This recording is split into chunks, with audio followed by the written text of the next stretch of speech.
Check the mic. Check the mic. All right. And we are live in 5, 4, 3, 2, 1. Welcome, friends, family, Instagrammers, and Facebookers. This is a special edition of Beyond the Doughnut.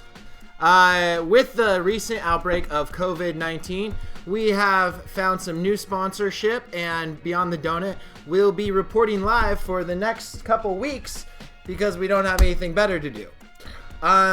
With that being said, Garrett, being my co-host, is also keeping us up to date on the current numbers of the coronavirus. Garrett, what do people need to know about this virus? What, if you are just coming into the knowledge that this outbreak has happened, what are just the straight up details right now? So to keep it brief, but to keep it in order so we all know the basics of what's going on, COVID-19 is a novel virus. And what that means, it's brand new. So nobody on the planet, unless you've gotten sick and recovered, are immune to it. We haven't reacted with our immune system with it yet, so anybody can catch it. And because this is a new virus, and because it transmits easily between people and has now gone across the globe, the World Health Organization on March 11th declared this a pandemic emergency. And what that means is that we have to take certain safety measures to prevent the acceleration of the virus. Now, unfortunately, where it's at in this stage is that it's going to continue to spread across the globe, but the real worry is that how fast it spreads. Because here in the United States, with our current healthcare system, there's a threshold that we can handle. If all the people that will eventually get infected over the next 6 to 18 months get infected right now, it would overrun our entire medical system. We just don't have the capabilities to deal with it. And so that's what we're trying to prevent. There's things with self-quarantine, with staying out of large groups, crowds, all these events closing, schools shutting down. These are simple measures to prevent the acceleration of the spread. As someone who is affected by the virus, I don't have work right now. The few different jobs I do have all been shut down because of COVID-19, because of the coronavirus. And that's a small sacrifice that I and others are going to have to make right now, because these short-term sacrifices that we're making are going to prevent long-term consequences that could be catastrophic if we don't do them. Now, the good news is, though, is that a lot of Americans seem to be okay with this. A lot of us are taking those measures and taking this seriously. We're not gathering in groups of 10 or more. We're not going to places where this virus could easily spread. And we're protecting those who are most vulnerable to this virus, because that's the most important thing to remember here. Now, up to date, all of that was from the CDC as well. This isn't my information. I got it directly from the CDC website. As of about 34 minutes ago, there were 3,487 cases in the U.S. that have been confirmed. Now, one of the problems with that number, though, is that a lot of people are trying to get tested and there's just not test kits available. And it may seem kind of crazy, and in some ways it is, but we have to remember, too, is that not everybody lives right by a city or a place that has a lot of hospitals around it, like us in Oceanside. A lot of places have to drive 45 minutes to an hour to a hospital, and those hospitals aren't really equipped for these kind of crises, or even for the testing of it. And the thing with this, too, is that we expect that number to double every 6 days. So we're trying to slow that acceleration of the crisis. And those measures that we're taking are kind of what me and Matt are doing right now. We're staying in small groups. We're staying away from bars, nightclubs, restaurants.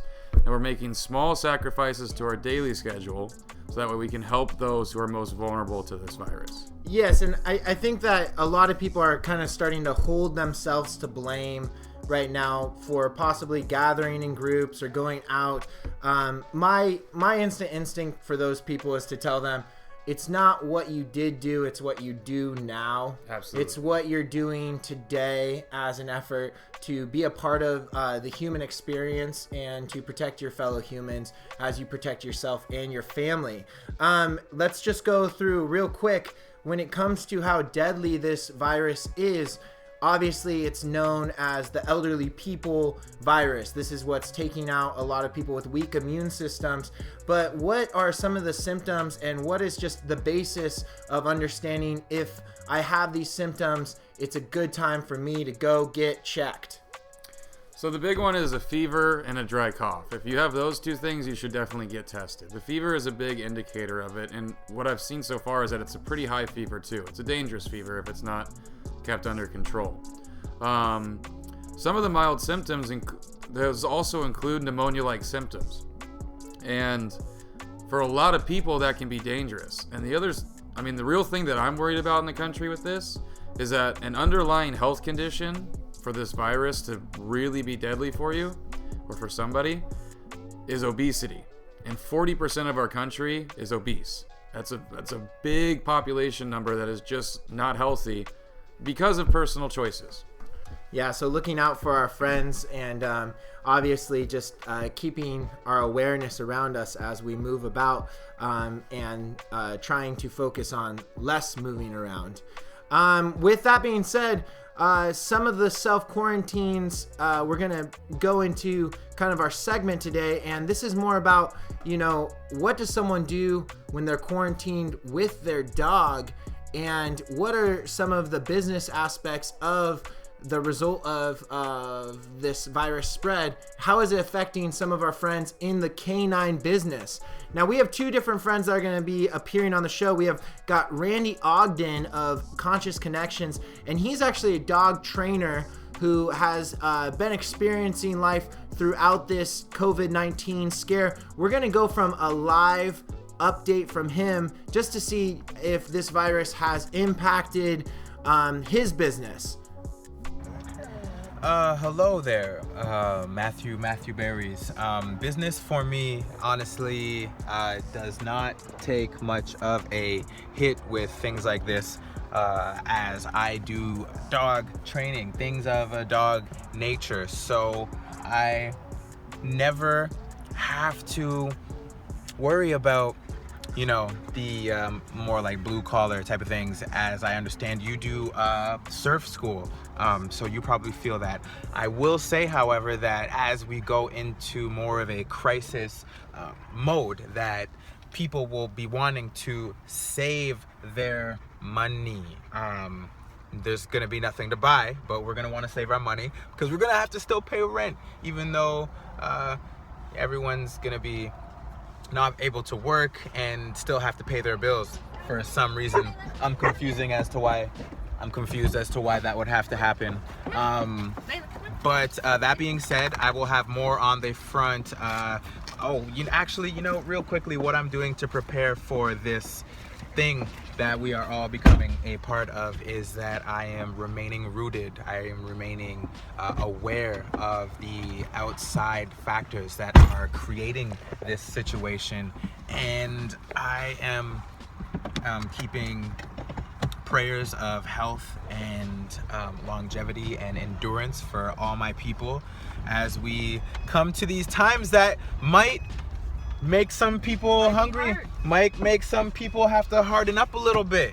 And I don't think it's a bad thing. I think that we could all use a few scratches and bruises just so we can appreciate and see how other people live day to day, even in our own country, let alone other countries. There's people on, downtown on every corner that you can see going through this. And I need to go by the post office. We, it's just about gaining that understanding.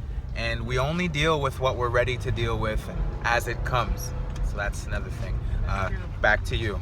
All right. Thank you, Randy, so much. Thank you, Randy. Yeah, I love Randy's optimism, but also he is 100% right when you do have to stay morally fit during this.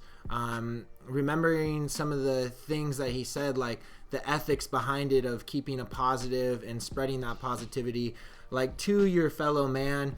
I think that comes also with people's own habits, and to remind yourself that just because you're indoors doesn't mean you shouldn't be physically active. Dr. Oz said, break a sweat every day. That's really what we need to do to keep our immune systems up and to be watched the foods that we are eating, right? And I mean, too, I like being outdoors, but sometimes it's just raining outside, and so I can't go do certain things. It doesn't mean that I disrupt my entire cycle. maybe one day I take a rest, but then I figure out a way to work out at home like Matt's saying, or doing yoga at home, or writing at home, maybe reading a book instead of watching TV because I've been watching it all day.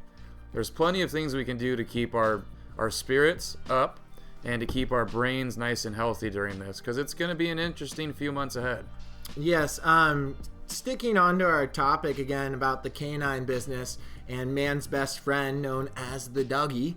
The dog. Our friend who is a main dog in our wolf pack, Connor Strebe, he safely transports dogs to their owners, and he actually is a person who transport these dogs on airlines. So he gets on the airline and transports the dog to his owner. We're going to go for a live update from him on what his current status is. He's been on the airlines a lot this week, and he's started to see a lot of the fluctuation when it comes to the levels of people that are on those airplanes. Let's check it out. Hey, Connor, are you there? Connor, are you there? How's it going? Connor here. I'm actually in Minneapolis, not in Texas. Still working. Yeah, Texas is shut down, like the bars and the restaurants and things like that. But I mean, we got nature, we got rivers, lakes, mountains, hikes. We don't love to be inside and not do anything anyway, so we just don't talk to people. But I'm still working, I'm still flying. There's no one on these airplanes, so I'm not worried about it. There's like 5 people on this last airplane, so I'm just staying healthy. I mean, this disease or virus is really showing the world how fucking dirty you people are, And if you're that worried about getting sick, you're just dirty. So be smart, don't be dirty, you'll be fine. Thank you so much, Connor, for that update. So yeah, as we start to see travel is coming to a cease, we're going to check in next episode with our friend Brody Thomas, who was also on the road on the flight span in the last couple days. But from what Connor's saying is that, yeah, even though you're trapped indoors, get outside. It doesn't sound like this is affecting his immediate business of flying with dogs. Do you think, Garrett, that there will be grounding of all airports to come during this coronavirus? Can we expect that you will have a travel situation where you won't be able to fly? That's a very hard question to answer. I think most likely not. The practicalities of something like that, the situation would have to get so drastic as to where I think the situation would have to get so drastic that you wouldn't even have pilots to fly the airplanes or the grounds crew or anybody there, because they're getting sick too. But I could see some moderate travel restrictions for non-essential travel come into effect, especially because, I think 49 of 50 states now have a reported case of coronavirus in it, whether it's 1 to, I think, about 700 in New York. And the danger could be with non-essential travel is that you have someone from New York who decides to go to North Dakota where there's only one for some reason that's not essential, and they end up bringing it into a community in town and worsening the spread of it. But those days it's a little unpredictable with stuff like that.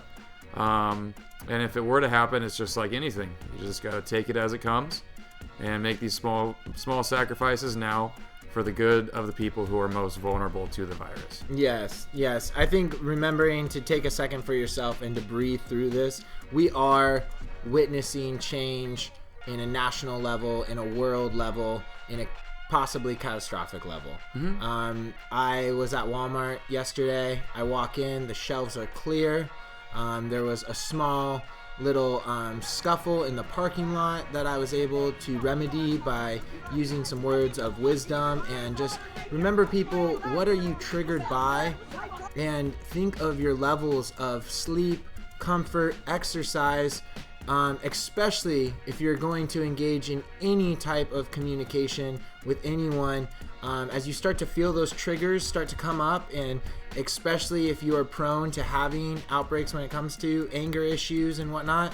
This is a good time for you to investigate those areas, to create a connection not just with yourself, but with those people around you by spreading a patience, an overarching of patience and love towards your fellow humans. This is a good chance for us to come together. Yeah, You know? definitely It's a in good times chance. of crisis that we either come together or split apart. And so, we all have that choice to make of what type of people we're going to be every day, regardless if it's a crisis or not. But right now we're tested more than ever. And so I would just urge everyone to do the right thing. It's a lot easier. Absolutely. Until there is a ban on surfing and a ban on climbing mountains, exercise and getting out and about without coming in contact with others is a great way to keep your stimulus up. At the Oceanside Surf School, we are open for single person lessons until we hear otherwise, and those will be no close contact in those lessons, and we're going to be keeping safe distance as we enter and exit the ocean while we await some more sunny skies and hopefully some good weather upon the way. Is there anything else we need to know as we take this episode out? It's advised to wash your hands frequently. Use hand sanitizer frequently, but not excessively. If you haven't touched anything, you don't have anything on your hands. And to try not to touch your face. I've been trying to do that, and as you can tell from this episode, I've probably touched my face like 20 times since we started filming. It's difficult, but it is a practice, and you won't get better unless you practice it. Yes, remember to wash your hands, always putting on the antibacteria.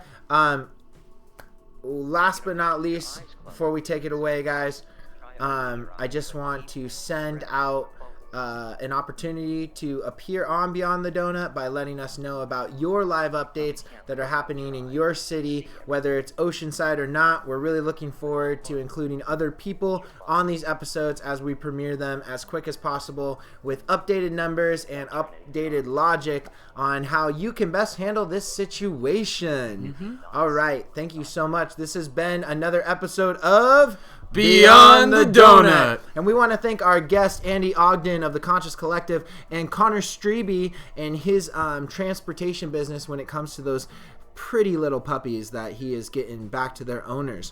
Next on the show, we will have Brody Thomas and our friend Kim Yee. They're both musicians in Oceanside who both have some interesting opinions. We're looking forward to hearing from them this evening, maybe even as early as tomorrow morning. Thanks so much, guys. Should we have should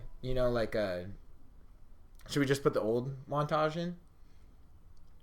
No. Why don't we do an air hug from opposite ends of the desk? Now, before we end this episode, we just want to show you what it's like to hug a friend in 2020 of March 2020. 2020.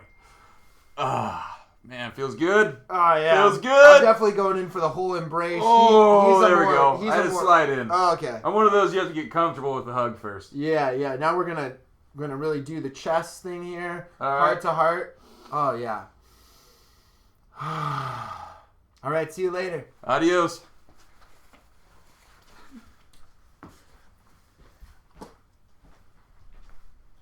This is going to be fun. Yeah.